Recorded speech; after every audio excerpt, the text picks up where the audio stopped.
Bonjour, aujourd'hui mon histoire s'intitule « L'orgueil du bandit ».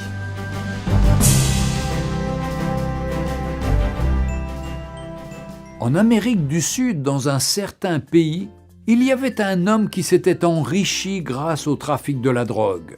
Ses nombreux crimes concernaient essentiellement ses concurrents qu'il n'hésitait pas à tuer.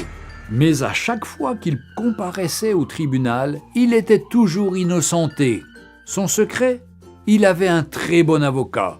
Ce dernier était capable de convaincre n'importe quel jury de l'innocence de son client, quel que soit le crime dont il était accusé. Après chaque procès remporté, l'avocat exhortait son client d'abandonner ses crimes et de changer. Ce dernier rétorquait « Je te paie pour me défendre, pas pour me conseiller ». Un jour, il fit tuer un homme qui courtisait sa femme. La punition pour ce crime était la réclusion à perpétuité ou la condamnation à mort. Lorsque l'affaire fut appelée devant la cour, il appela son avocat qui, une fois de plus, convaincut le jury de l'innocence de son client. En effet, bien que l'affaire fût difficile et malgré de nombreux témoignages et de preuves, il gagna le procès et son client rentra chez lui tranquillement. Comme d'habitude, l'avocat conseilla le client « Cher ami, il se peut qu'un jour je ne sois pas là. Pour toi, change ton attitude. Et attention, je suis ton patron et non ton fils. Va donner tes conseils ailleurs, lui répondit son riche client avec orgueil. Un jour, il récidiva en tuant un pasteur qui militait contre le trafic des drogues. Mais quelque chose s'est passé, bien que l'affaire était difficile et très compliquée. Mais il était tellement sûr de son avocat qu'il appela ses amis, ses parents, sa femme et ses enfants pour assister au procès afin de voir comment il va humilier les juges et le ministère public. Alors qu'il se rendait au tribunal, il appela son avocat. Ce dernier lui rassura qu'il était en route et qu'il arrivait déjà. La salle était pleine à craquer et on attendait l'entrée du juge pour le début du procès.